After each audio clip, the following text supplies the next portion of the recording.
লন্ডনের বাংলাদেশ সেন্টার ঘিরে চলমান দ্বন্দ্ব নতুন করে তীব্র আকার ধারণ করেছে। 17 নভেম্বর কেন্দ্রটির অভ্যন্তরীণ সভা বিশৃঙ্খলায় পণ্ড হয়ে যায়।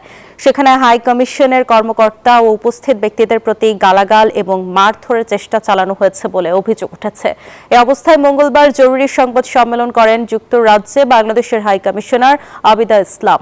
তিনি বলেন, প্রবাসী কমিউনিটির জন্য অত্যন্ত গুরুত্বপূর্ণ প্রতিষ্ঠান বাংলাদেশ সেন্টার, কিন্তু গত 2 বছর ধরে বিদ্যমান দুই পক্ষের বিরোধের কারণে এর কার্যক্রম কার্যত স্থবির হয়ে আছে।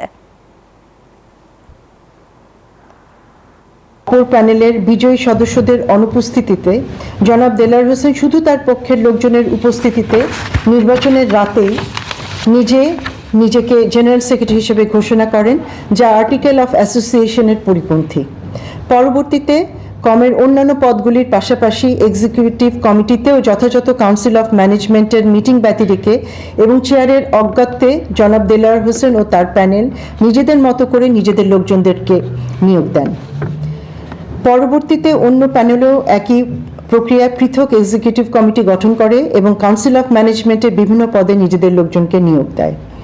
এর ফলে কার্যত দুটি পৃথক নির্বাহী কমিটি বা ইসি এবং ম্যানেজমেন্ট কাউন্সিল অফ ম্যানেজমেন্ট গঠিত হয়, যা বাংলাদেশ সেন্টারের কার্যক্রম ও পরিচালনাকে বিপথে নিয়ে যায়।